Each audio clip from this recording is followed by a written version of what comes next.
ಅವೈಜ್ಞಾನಿಕ ಹಾಗೂ ಮಂದಗತಿಯ ಒಳಚರಂಡಿ ಕಾಮಗಾರಿಯಿಂದ ಸಾರ್ವಜನಿಕರಿಗೆ ತೊಂದರೆ ಆಗ್ತಾ ಇದ್ದು, ಕೂಡಲೇ ಕಾಮಗಾರಿ ಪೂರ್ಣಗೊಳಿಸದಿದ್ದರೆ ಉಗ್ರ ಪ್ರತಿಭಟನೆ ನಡೆಸುವುದಾಗಿ ಶಿವರಾಮೇಗೌಡರ ಕರ್ನಾಟಕ ರಕ್ಷಣಾ ವೇದಿಕೆ ಜಿಲ್ಲಾಧ್ಯಕ್ಷ ಬಿ.ಎ. ದಿನೇಶ್ ಶೆಟ್ಟಿ ಎಚ್ಚರಿಕೆ ನೀಡಿದ್ದಾರೆ.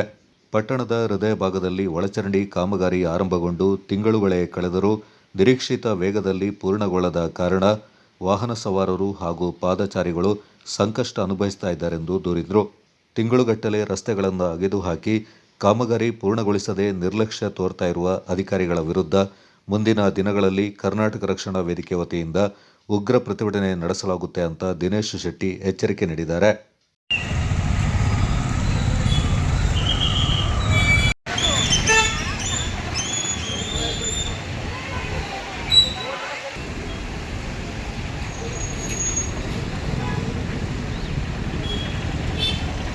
ಕರ್ನಾಟಕ ರಕ್ಷಣಾ ವೇದಿಕೆ ಕೊಡಗು ಜಿಲ್ಲೆ ಇವತ್ತು ನೋಡಿ ಕುಶಲನಗರ ಹೃದಯ ಭಾಗದಲ್ಲಿ ಏನಾಗಿದೆ ಅಂದರೆ 3 ತಿಂಗಳಿಂದ ಯುಜುಡಿ ಕಾಮಗಾರಿಕೆ ಮಾಡ್ತಾ ಇದ್ದಾರೆ.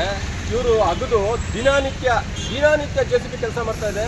ಅಗದು ಈ ಮಳೆಗಾಲದಲ್ಲಿ ಅಗದು ಸಾರ್ವಜನಿಕರಿಗೆ ತುಂಬ ತೊಂದರೆ ಕೊಡ್ತಾ ಇದ್ದಾರೆ. ಅದು ಅಲ್ಲದೆ ನೋಡಿ ಇಲ್ಲಿ ಸಂಚಾರಿ ಪೊಲೀಸರಿಗೆ ತುಂಬ ಅಡಚಣೆ ಆಯ್ತಾ ಉಂಟು. ಯಾಕೆಂದರೆ ಅವ್ರಿಗೆ ಕೆಲಸ ಮಾಡೋಕ್ಕಾಯ್ತಾ ಇಲ್ಲ. ಅದು ಅಲ್ಲದೆ ನೋಡಿ ಈಗ ಇವರು ಚಿನ್ನ ಉಂಟು ಅಂತ ಕಾಣ್ತದೆ ಅಂದ್ಬಿಟ್ಟು ಏನೋ ಅಗಿತಾ ಇದ್ದಾರೆ ದಿನ ನೋಡಿ ಇಲ್ಲಿ ಗುಂಡಿಗಳೆಲ್ಲ ಆಗಿದೆ. ಈ ಸಮೀಪದಲ್ಲೇ ಬ್ಯಾಂಕ್ ಇದೆ. ಬ್ಯಾಂಕಿಗೆ ಹೋಗುವಂಥ ವಯಸ್ಸಾದವ್ರು ಇರ್ತಾರೆ.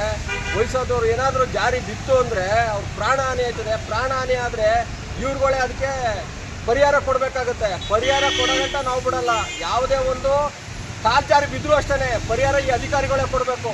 ಆದಷ್ಟು ಬೇಗ UGD ಕೆಲಸ ಮಾಡ್ತಿರೋ ಅಧಿಕಾರಿಗಳಿಗೆ ಹೇಳ್ತಾ ಇದ್ದೀನಿ, ಆದಷ್ಟು ಬೇಗ ಇದನ್ನ ಸರಿಪಡಿಸಿಲ್ಲ ಅಂದರೆ ಕರ್ನಾಟಕ ರಕ್ಷಣಾ ವೇದಿಕೆ ಶಿವರಾಮೇಗೌಡರು ಬಣದಿಂದ ಉಗ್ರವಾದ ಪ್ರತಿಭಟನೆ ಮಾಡಬೇಕಾಗುತ್ತೆ.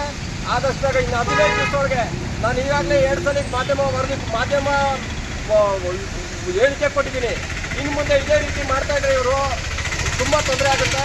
ತುಂಬ ತೊಂದರೆ ಅನುಭವಿಸಬೇಕಾಗುತ್ತೆ. ಅವರು ಉಗ್ರವಾದ ಪ್ರತಿಭಟನೆ ನಾವು ಮಾಡಬೇಕಾಗುತ್ತೆ.